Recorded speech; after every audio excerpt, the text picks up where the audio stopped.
gonna kind of go over like a little mishmash of things today so that we have something like for the far side arm, the collar, and the near side, okay? So what we're gonna talk about on the far side is a classic Kimura. My coach teaches this a lot. Seraphin styles, a lot of Kimuras. There's a whole hub from this. So like I said, I want to cover different moves. So we'll come back to this Kimura option with all the follow-ups that it has, right, that it includes. But I just want to go over this basic Kimura, option. So as I'm here, right, I have my knee shield, and if I feel like, the person's maybe coming forward, I always want to try and keep these frames in, okay? Jeff likes to say like sloth arms, right? The sloth, we've got these grips. If I can see space between his elbow and his ribs, that's when I can go for this Kimura. If he's super tight in here, it's probably going to be a little bit trickier, right? So if I'm here, yep, and I feel like he's coming forward. So I can do this if I do feel like he's pressuring, right? Because he might fall into it, or I can sit up for it, right? So even if he's here, I can start sitting up just like I were to go for a hip bump sweep. What I really want to do is think about capturing the wrist, and I'm going to just sit up to bring my shoulder or my armpit over his shoulder, okay? So you can see even if he pressures forward, he's going to fall right into it, okay? He's giving me that energy. So as I bring him back down, now that I'm connected, I don't worry about getting my figure four yet. I'm going to just go ahead and push the wrist out and then get into my figure four connection, right? So we're getting rid of this wrist. So now I can lock up the figure four. He's in a great spot. Okay, we'll talk about if he does hide this hand. But what I want to do now is transition to my back. So I stay on my side the whole time. And I'm going to transition to my back. So he kind of falls in this hole. My elbow is heavy on his shoulder. And I want to cut the slack out of his arm. So I bring his elbow towards my shoulder. If he straightens his arm out, it's going to be really hard to finish this, right? And I don't want to bring his hand too close to his back because he's more flexible there. Like going for the finish here, he's going to be able to hang out longer. So I cut the slack out, bring the elbow to the shoulder, and then nice and easy. Think about bringing like your elbow to his ribs. See, this is a nice solid frame. And then nice and easy, I'm going to bring his wrist to the back of his head, just like that. Okay? So we're here, right? I'm framing, just waiting to see what's happening. If I see daylight in between here, that's a good sign that I'm going to be able to get this Kimura. So I can sit up for it, just like a hip bump. I'm bringing my armpit over his shoulder. I attach, push through to the wrist, and then I can go for my figure four, right?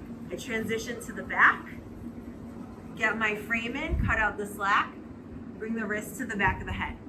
Now, let's back it up a second. If we're here, right, and I come forward, right, I'm coming up, boom, and Brian hides this hand, which a lot of people are gonna do, okay? We are gonna just talk about this because you'll see oftentimes that's gonna be the most common response. So what I wanna do here is I really wanna get small like a ball. I bring my head in, okay? My knees are in. What I wanna do is I wanna do like a deadlift motion. But I'm not just stretching my torso back, I'm gonna use my legs too, okay? So I kick my legs out as I stretch my body back. And I'm gonna attach, like I'm attached to his arm, I'm gonna pull it with me. This is not gonna necessarily come out on the first pull. If I just pull one long pull, he's gonna hold on. So I need to kind of do it in little like, stages, right? I wanna get after it. So I'm here, core nice and tight. Pull it out, just like that. Now I cut out the slack, hand to the back of the head. Does that make sense? So I'm really like attaching. It's gonna take a few tries until I can pull it out, and then I get to that angle on my back. Okay? Let's give it a shot. 1, 2, 3. Another option, we're gonna focus on the center now, is going for a loop choke. Okay? Loop chokes are a great option, especially if I want to get up on my elbow, but if I have this nice collar grip. One of my teammates, Sean at Seraphin, he just plays half guard, like from here all day long, just super chill. You know he's gonna try and loop choke you. You can defend all you want, and he still ends up loop choking you, okay? It's just an art. So I like to come up, right? I'm up on my elbow. I've got this grip, knuckles to the collarbone. Take a second to feel that out. I don't want to be super deep like I would with a cross collar choke, and I don't want to be too loose, right? Because this just isn't going to work. It's going to be too much slack when I go for the choke. So I've got this nice collarbone grip. I work myself up to my elbow, and I want you to see what I'm going to do all at one time, and you can practice this in pieces. So what I do is I put my foot to the mat, I get to my hand, I'm going to scooch my butt in the center so we're straight on, right? We're square, and I'm pulling him down to my hips, okay? So I'm doing all those things at the same time. So as I pull him down here, I'm not pulling him over there, pulling him here, I'm gonna come underneath, okay? Because the frame of my wrist is gonna line up on the carotid. So this is gonna really, like me bringing my forearm and this lapel across is what's gonna choke him, okay? So I'm gonna come all the way, and I really wanna think about bringing this elbow up. I don't want it low.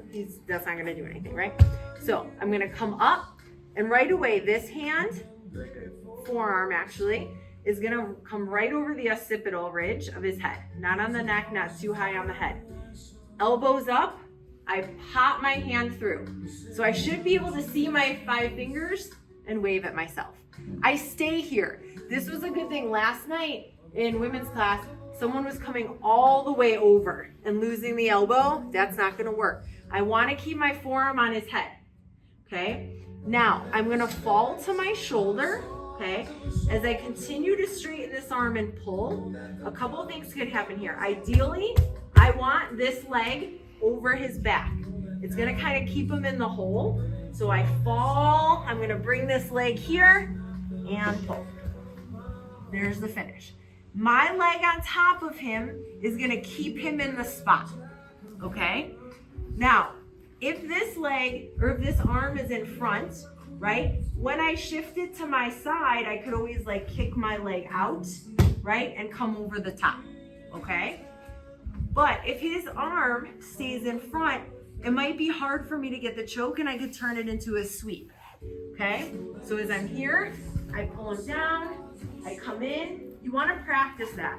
So you can get this position, like practice this with your partner. Just like that, right? So now if I fall and his arm's in the way, I could just come up with the sweep. It's kind of hard to finish the choke there, but I'm now on top, right? I can get to mount, or I'm in the top half smash. I've got the points here. I could set up for a collar choke if I transition to mount, okay? So if you feel like they're falling over, ride that wave. Go with the momentum for the sweep. Go with the choke, build my base, got a good deep enough grip. I get to my hand, foot on the mat. I scooch my butt as I pull him to my hips. I'm gonna come under. I'll pull this leg out, fall, and there it is. So last move for today, we're gonna talk about the near side arm. You can't keep her lonely. So what I'm gonna do here, this is just gonna be kind of like a collar drag or arm drag, but we're here in our position, right, hand fighting, and maybe I can just get a grip, right, on this cross sleeve. This is what I'm looking for, okay? You could be nonchalant about it. When I'm ready, I can just come in and like even hug the elbow, right? I like a nice C grip on the elbow. So I might like push pull a little bit with the knee shield. This is another one where I've got to shoot my knee shield through when I feel like the timing is right, okay? So I'm gonna pull Brian, but I'm trying to create like a little momentum, right? So if we're here and I'm kind of like, maybe I'm using the collar at first, kind of pushing him, and he drives in, I'm gonna go with it, right? I let go of this leg. Now, it's almost like we're in side guard. I'm gonna just sit up. I like this punch grip, because it's hard for him to get his arm back, especially just in this interim while I'm trying to get to my position, okay? So I'm like a wall behind him on his side. I've got the hip grip. I have my first hook in already. So what I'm gonna do now, and especially if I was down here and you need help, you can kick the leg up, right? I'm gonna let go, get to my hand, and I'm gonna open up my knee and control his hips. Now, I have my toes weaved across on his shin. Sometimes it's hard for people to open up this knee on the bottom when they do that. So I could let go of that. I still have my first hook. But this could give a little extra oomph, right? It's a little tighter on Brian's leg. I feel like I have a little more control. So if you feel like that's hindering you and preventing you from getting up, you can just let go of that and come up, because the knee, opening the knee is the most important thing here, so I get stability. Okay? I'm nice and heavy on the hips. And then we're just gonna go for our back kick, right? So I'm gonna come in, I can start going for my seat belt. I push off, we went over this not too long ago, cinching in the elbows, head nice and heavy. I'm gonna push off into a forward roll. I've already got my first hook. I'm gonna stretch him out so I can get my second hook, and then we can start going for our double lapel chokes, rear naked, single arm chokes, whatever you want. Or when we're here, we can also play with that 3/4 Nelson, right? I'm gonna come in gable grip, get that cross control, heavy on the forearm, push his head through, pull him back, come in, and start looking for our chokes, all that good stuff, okay? And getting my other hook. So let's look at that again. You can do whatever you want there to finish. So we're here in this position, right? I'm framing, right? Maybe I was coming up trying to do loop chokes. I'm like, oh, I don't know here. I got this cross sleeve grip, okay? I kind of like using the collar first too, because it kind of throws them off a little bit. And then when I'm ready, I can come in. I like the back up behind the elbow. We're kind of push, pull, right? I'm gonna pull him as I shoot my leg out. I can sit up, and I'm just getting on that inside of this near side arm. Nice and connected. Get to my hand, foot, lift up, right? Come in, start going for the back. I can do the 3/4 Nelson or the seat belt. I've got that first hook, so whatever I feel comfortable with. But I'm really making sure my alignment's good on the back, chest to back.